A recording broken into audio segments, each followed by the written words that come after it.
Assalamualaikum warahmatullahi wabarakatuh. Selamat siang anak-anak. Gimana kabarnya hari ini? Semoga selalu dalam keadaan sehat walafiat ya. Baiklah, sebelum memulai pelajaran pada siang hari ini, ada baiknya kita berdoa terlebih dahulu agar semuanya dipermudahkan oleh Allah Subhanahu wa taala.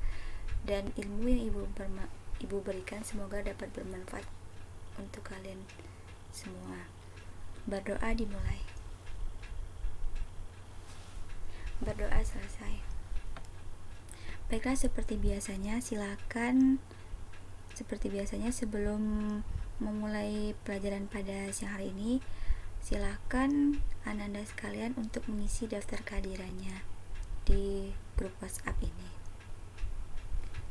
Hari ini kita akan belajar mata pelajaran biologi. Sebelum itu, Ibu ingin membahas pelajaran kalian pada kelas 1. Pasti pada lupa ya. Makanya Ibu berusaha ingin mengingatkan lagi bahwa makhluk hidup terbagi menjadi 3, yaitu ada manusia, hewan, dan tumbuhan. Pada tumbuhan itu sendiri memiliki beberapa organ, yaitu ada akar, batang, daun, bunga, buah, dan biji. Pada umumnya, ciri-ciri tumbuhan sama seperti makhluk hidup lainnya, yaitu tumbuhan dapat bernafas dan juga tumbuh dan berkembang. Tumbuhan ini awalnya ia kecil, kemudian lama-kelamaan akan tumbuh menjadi lebih besar lagi. Hal ini karena adanya jaringan yang ada dalam tumbuh-tumbuhan sehingga membantu proses pertumbuhan pada tumbuhan tersebut. Nah, maka dari itu tujuan pembelajaran kita pada pagi hari ini yaitu untuk mengetahui apa saja sih jaringan yang ada dalam tumbuh-tumbuhan, kemudian fungsi dari jaringan pada tumbuhan tersebut. Sebelum itu, Ibu ingin mengasih tahu bahwa jaringan itu terbagi menjadi 2.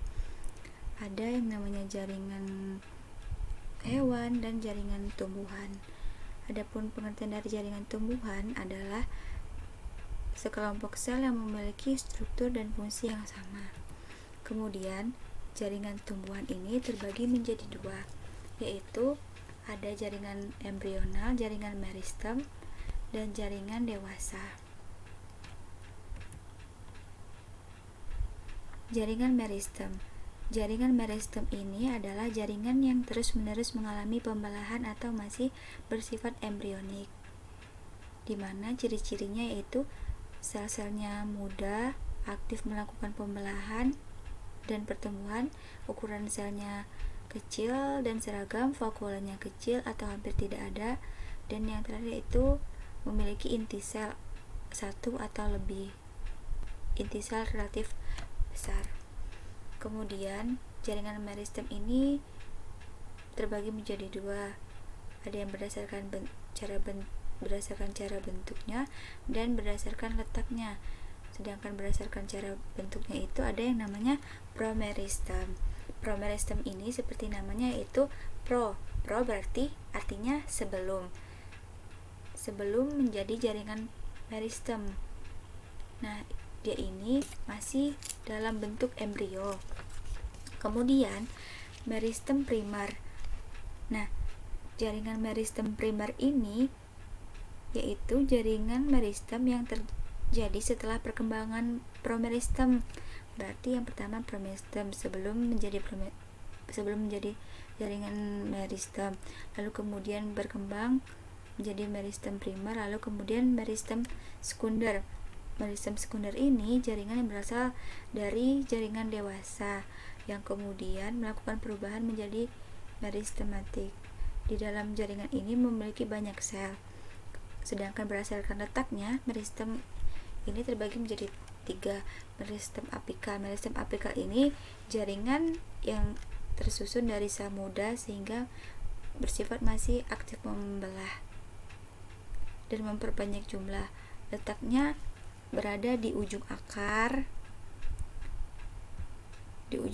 lalu kemudian di batang, lalu kemudian ini yang di akar ini berfungsi untuk membantu pertumbuhan akar pertamanya kecil, kemudian tumbuh menjadi panjang, lalu kemudian di batang jaringan ini membantu pertumbuhan batang ke samping sehingga tampak melebar atau membesar.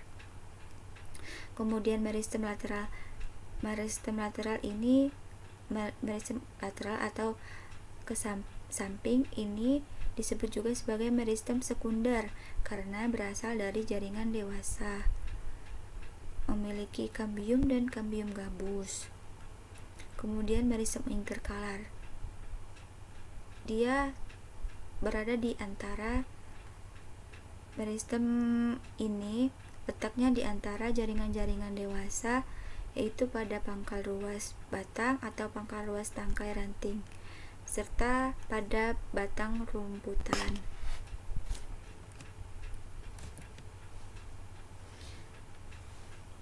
Yang kedua itu jaringan dewasa.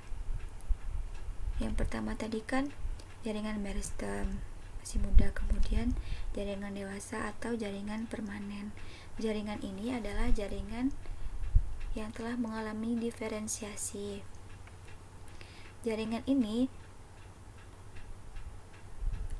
ada yang namanya jaringan pelindung, jaringan pengangkut, jaringan penyokong, dan jaringan dasar. Yang pertama yaitu jaringan pelindung atau jaringan epidermis. Jaringan pelindung atau jaringan epidermis ini adalah jaringan yang letaknya paling luar, yang menutupi seluruh permukaan tubuh tumbuhan nih. Dia seperti pagar yang melindungi jaringan di dalamnya. Bentuk ciri-cirinya yaitu bentuknya ini seperti balok nih. Tuh, dia mengelilingi jaringan yang lain. Kemudian susunan sel tidak rapat nih, masih ada ruas-ruasnya. Terus tuh tersusun atas sel-sel hidup, ukurannya selnya besar, terdapat banyak rongga. Fungsinya itu untuk melindungi sel yang ada di dalam, untuk melindungi jaringan yang ada di dalam sini nih. Makanya dia terletak di luar. Kemudian jaringan pengangkut. Jaringan pengangkut ini adalah jaringan yang bertugas untuk mengangkut zat-zat yang dibutuhkan oleh tumbuhan. Jaringan pengangkut ini ada dua, terbagi menjadi dua, yaitu jaringan xilem dan phloem. Jaringan xilem ini berfungsi untuk mengangkut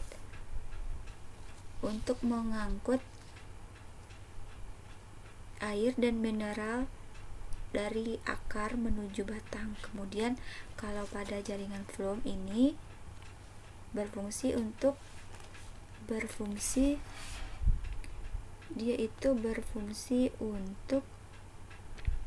mengangkut zat makanan hasil fotosintesis.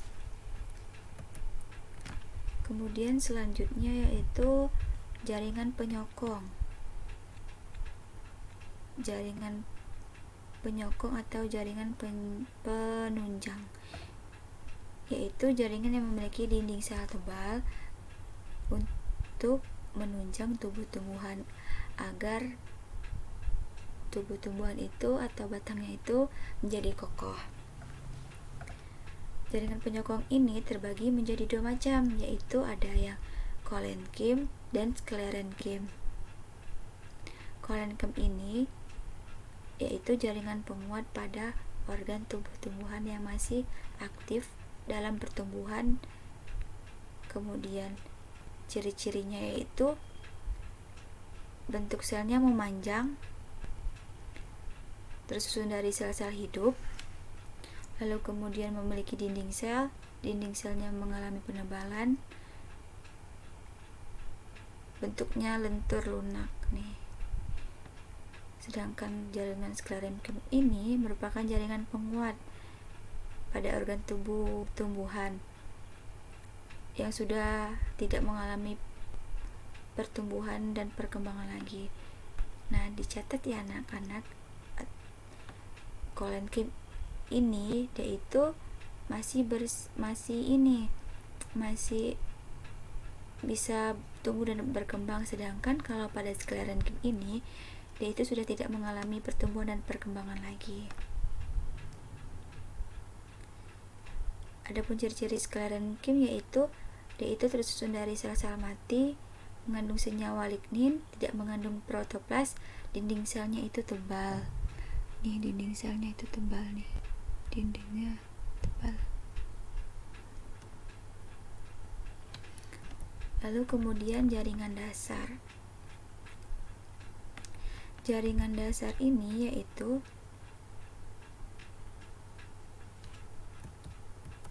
jaringan dasar atau jaringan gabus. Jaringan ini merupakan jaringan yang bertugas untuk melindungi jaringan lain agar tidak kehilangan banyak air.